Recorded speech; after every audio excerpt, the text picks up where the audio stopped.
Je m'appelle Étienne Boulay, je viens de Montréal.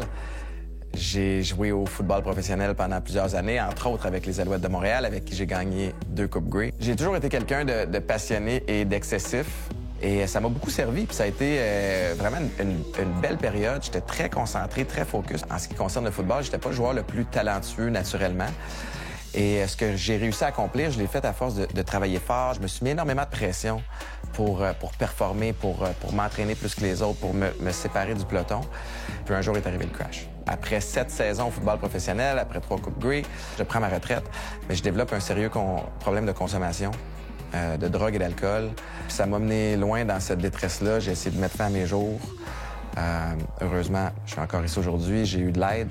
Le côté excessif, s'il est canalisé, puis ces énergies-là sont mises aux bons endroits, ça donne des choses extraordinaires. J'ai récemment acheté avec un partenaire les Aigles de Nice, qui est une équipe de hockey professionnelle en Ligue Magnus en France. Mais ça, je pense que c'est l'exemple parfait d'un excès positif.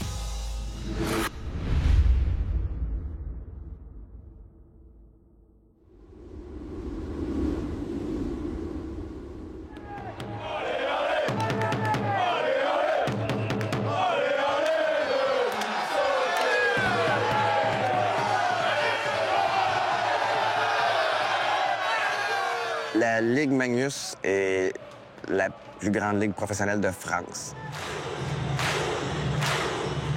En France, c'est gros. Oui! Oh, yes! Mon but en achetant à Nice, c'est que ça vient cocher plein de trucs qui me font triper. Yes!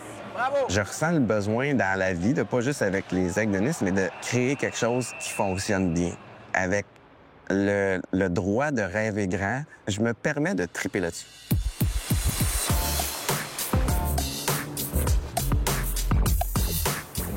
J'ai eu le privilège de jouer au football professionnel pendant plusieurs années. Ensuite de ça, j'ai pivoté vers les médias. En 2020, j'ai encore une fois transitionné vers un autre domaine, c'est le monde des affaires. J'ai mis sur pied quelques entreprises, dont les mocktails atypiques, que mon partenaire et moi avons vendus. Et ça me permet aujourd'hui d'investir puis de m'impliquer dans des projets auxquels je crois. 2 enlogés, s'il vous plaît. J'ai acheté avec Philippe Bastos et il y a 2 partenaires français qui étaient déjà partenaires qui, eux, sont restés. Je connais Philippe Bastos depuis à peu près 10-12 ans maintenant, de l'époque où il y avait un gros virage vers le web. Étienne voulait se lancer un blog à l'époque, puis il a entendu parler de moi sur les médias sociaux. Ça a été un des gars les plus futés dans ce domaine-là. J'ai créé une entreprise sur les réseaux sociaux qui s'appelle FanWeb, que je pense que bien de Québécois ont vu. Monsieur Clickbait, ça devait être moi au Québec à l'époque. Je sais pas si tu as vu le classement. Non, nous autres, on est à 33. Selon Nicolas, à 51 points, on fait les séries. Philippe et moi, on a réalisé qu'on avait un rêve similaire. C'est son processus à lui. C'est lui qui a découvert l'espèce de mine d'or qu'il y avait ici. J'ai un appel, un gars qui me dit « Je suis à Nice, je suis intéressé par le club, est-ce qu'on se rencontre ?» Je repars demain. Bing, je réponds instantanément, je lui dis « On boit un coup ensemble ». 1 heure après, j'étais avec Philippe Bastos dans un bar de Nice. Philippe Joe, c'est un de nos partenaires français, celui qui est le plus impliqué, puis il connaît l'équipe de fond en comble. 2 heures après le meeting, je savais que ça y était. C'est une histoire, un coup de foudre, professionnel. Jean Bois, c'est une patinoire qui a plus de 40 ans. Donc il y a une histoire avec le club, c'est obligé. Mais à un moment donné, c'est un outil qui est devenu totalement obsolète et qu'il faut améliorer, on ne pourra pas, donc automatiquement changer. C'est le pire aréna de la Ligue. Il y a un petit peu de condensation, comme tu peux voir, parce que de l'autre côté, là-bas, il y a une piscine. Ici, il y a la piscine. Juste là, t'as la patinoire. En fait, c'est une technique anti-espionnage. Comme ça, personne ne peut venir ici puis voler nos stratégies. C'est multisport. Il y a les cercles de curling qui sont là. Patinage artistique et le hockey. Ça, c'est le banc des pénalités. Donc, on va rouler ça. Il y a des endroits qui sont clôturés de ce côté-là. Puis c'est couvert parce que des fois, il y a des partisans un peu craqués. Il y a beaucoup de surprises. Des bonnes puis des moins bonnes. on n'a pas le choix de vivre avec. On sait ce qui s'en vient, puis encore une fois, c'est de jongler avec qu'est-ce qu'on peut faire comme petite amélioration maintenant. On veut réparer le toit, on veut améliorer rapidement, mettre plus d'écran, améliorer celui qui est dans le centre, puis en ajouter d'autres. Alors, le vestiaire des boys, mettre une télé, mettre les tableaux, toilette, douche. T'apprends à te connaître vite, ça tisse des liens.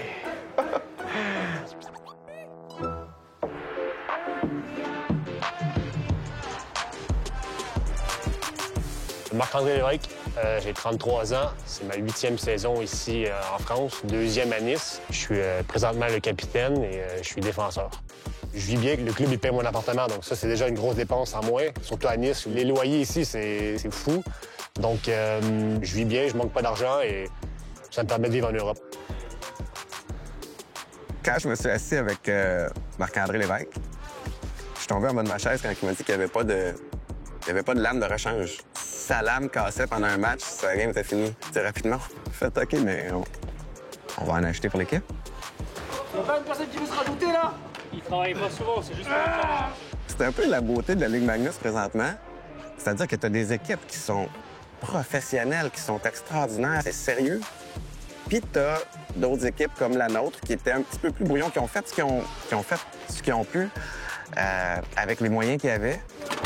Depuis que Étienne et Philippe sont arrivés, c'est sûr qu'il y a eu beaucoup de changements quand même. Juste avec eux, on a fait en sorte que le vestiaire soit un endroit où les joueurs ils veulent être, on est bien. Et puis aussi, il y a une nouvelle ambiance dans l'équipe, aussi une nouvelle dynamique. Tu vois, il y a un beau projet qui s'installe, donc il y a eu quand même beaucoup d'excitation autour de ça. Ouais.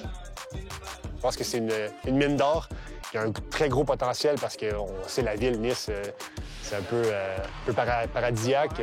S'il arrive à avoir une nouvelle patinoire en 2030 avec les Jeux olympiques, là, je vois pas pourquoi les joueurs ne voudraient pas venir jouer ici avec une ville incroyable et en plus une nouvelle patinoire. Donc, ouais.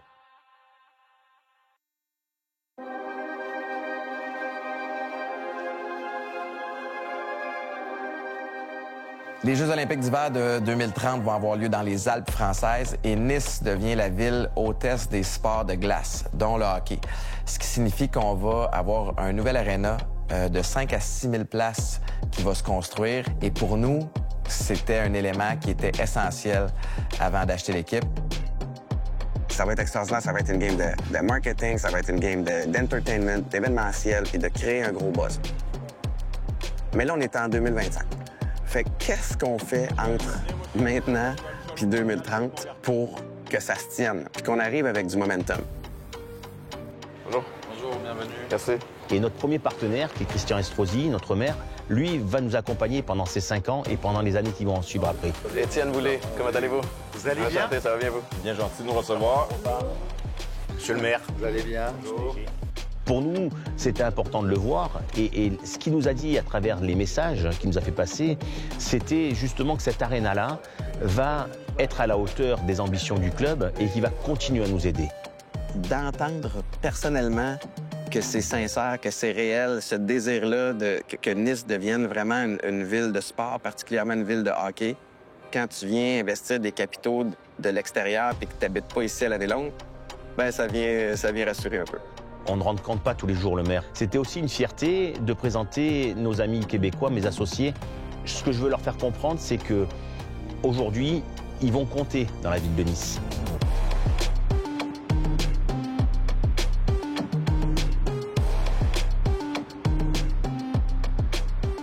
Là où il y a la foire, présentement, c'est le terrain du nouvel aréna. Puis là, juste ici à côté, t'as le stade Alliance du OGC Nice. Notre aréna va être là. Il va y avoir 2 glaces, une de pratique, une de match, capacité 5-6 000 personnes, avec la possibilité de l'augmenter si on reçoit des championnats du monde, par exemple. Fait qu'en fait, le plan est simple, c'est qu'on passe en quelques années du pire aréna de la Ligue à la référence. À chaque fois que je mets le pied à quelque part, que ce soit un stade de foot, de foot américain, peu importe le sport, t'essaies de piger certains trucs, certaines idées que tu peux peut-être appliquer à ta réalité, qui est clairement pas la même que celle-là. Mais tu sais, que ce soit au niveau du divertissement, au niveau de l'accueil, au niveau de... Tu sais, il y a plein de choses que tu peux regarder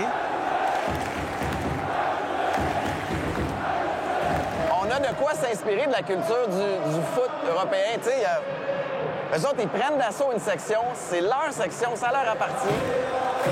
On a, nous aussi, des ultras qui s'appellent les Testa Peladas, à la hauteur de notre aréna à nous.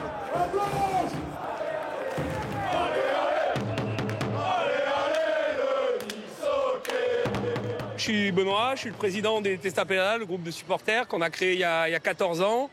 On essaie de se calquer sur un modèle ultra, sur ce qui se fait dans le football, avec les limites inhérentes au hockey et les structures qui ne sont pas les mêmes. Mais l'objectif, c'est vraiment d'encourager l'équipe de la première minute à la dernière minute. On attendait des investisseurs et on voit que c'est des gens qui ont vraiment apprécié la ville, qui ont envie de faire quelque chose de bien avec l'équipe. J'ai l'impression que Philippe et moi, on est deux drôles de moineaux. C'est-à-dire que, tu sais, on n'arrive pas... Nous sommes les propriétaires, on est Québécois, on va vous montrer comment ça marche. On a, premièrement, du plaisir. Puis on est sincère dans notre désir de gagner un championnat éventuellement pour Nice. Il est 17h, match à 20h. Moi, j'arrive toujours 3 heures avant le match environ. J'ai pas vraiment de routine spécifique là, avant. C'est juste j'aime ça arriver tôt et m'organiser tranquillement pour le match là, ce soir. On est en Magnus, on est dans les meilleures équipes, dans les 12 meilleures équipes, mais on a ce mal à pouvoir être dans le top 8 chaque année. On a investi beaucoup d'argent parce que l'équipe avait besoin de cash flow maintenant. Notre budget opérationnel, c'est 1,5 million d'euros. Et on se doit de l'augmenter plus tôt que tard. Mais tu sais, on se bat contre, justement, des Grenoble, Bordeaux qui sont à 6,8, 7 millions.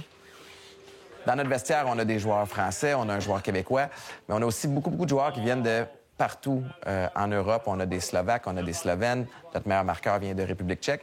Puis c'est comme ça partout en Ligue Magnus. Et le souhait, ça serait d'avoir une équipe 100% francophone. On veut que ça soit viable puis qu'on gagne. Donc, est-ce que c'est quelque chose qui est possible? Je pense que oui. On y réfléchit sérieusement. Avec Philippe et avec Étienne, à chaque fois que je leur dis quelque chose, c'est OK, on fait.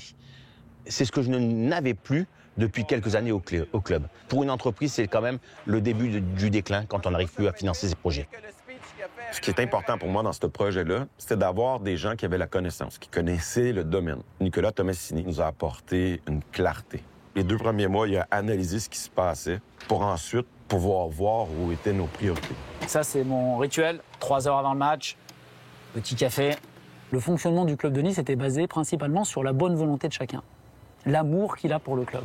En fait, j'ai apporté tout de suite en arrivant une structuration en termes de process, c'est-à-dire comment on atteint le point A au point B. Tu sais, dans les surprises qu'on a eues en cours de route, on s'est rendu compte que les personnes qui s'occupaient de la billetterie ou des tourniquets laissaient passer leurs amis puis les membres de leur famille. Fait que, tu sais, déjà là, de un, c'est pas correct pour l'équipe, c'est surtout pas correct pour les gens qui, eux, ont payé leur billet.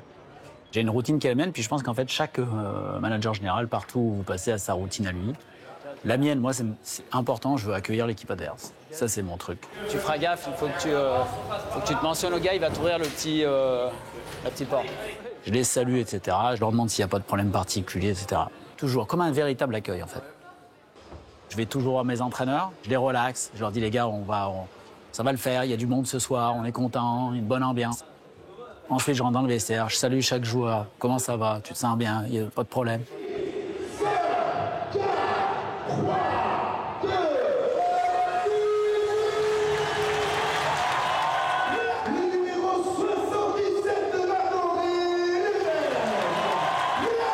Quand je regarde un match, je suis zéro détaché. Je suis très émotivement impliqué dans chaque moment du match, puis je me tape ses nerfs.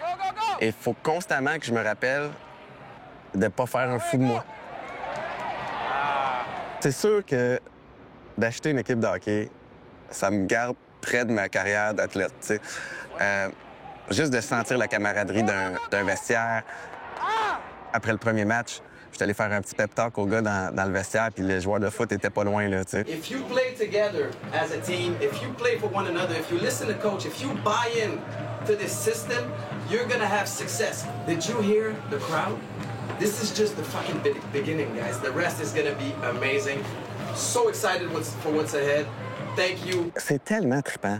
Puis le sport, c'est l'émotion. Le sport, c'est la passion. Le sport, c'est les déceptions par moments, c'est les obstacles. Tu sais, fait qu'il y a de quoi de spécial là-dedans. Puis effectivement, je pense que ça me replonge dans des beaux souvenirs.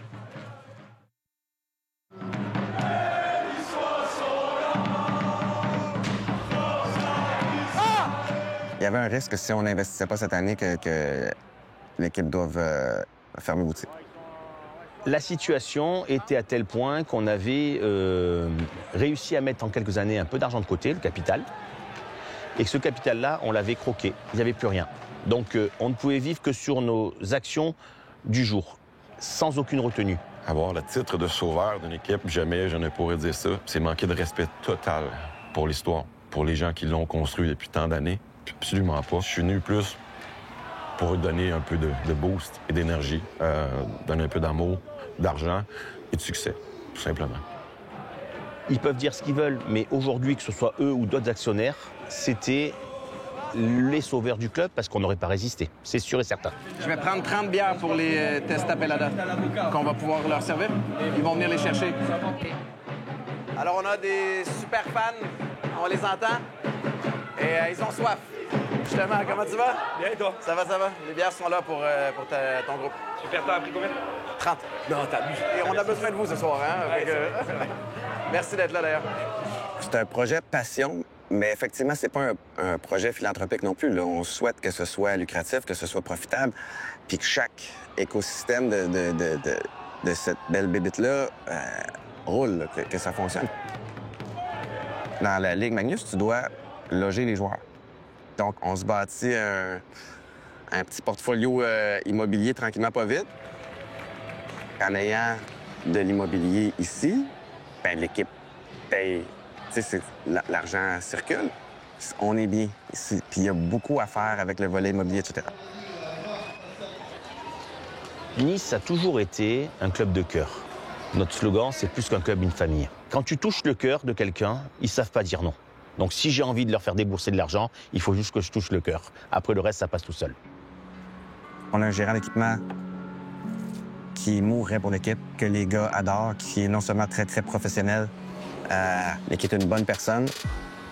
Puis sa situation contractuelle, on s'en est pas trop rendu compte en arrivant parce qu'il y a beaucoup à faire, puis il est à la gorge. Bon, tu sais que tu m'as demandé la dernière fois pour un appartement si on avait quelque chose qui se libérait. Ouais. On va trouver l'appartement qui est là à côté, là, on va le mettre à neuf, et puis on va te le mettre à disposition. Donc on lui a annoncé essentiellement qu'on double son salaire, qu'on va le placer dans un de nos logements. Et le but du jeu, c'est qu'en septembre, il n'y ait plus de chômage. Ça, c'est bien. Voilà. Oh, merci beaucoup. Non, c'est nous à te remercier. Tu sais pourquoi? Parce que nous, ça fait longtemps qu'on est au club. Des mecs qui me tiennent à investir comme ça, des mecs qui font les travaux que tu fais, des mecs qui sacrifient en toi, j'en ai pas vu encore.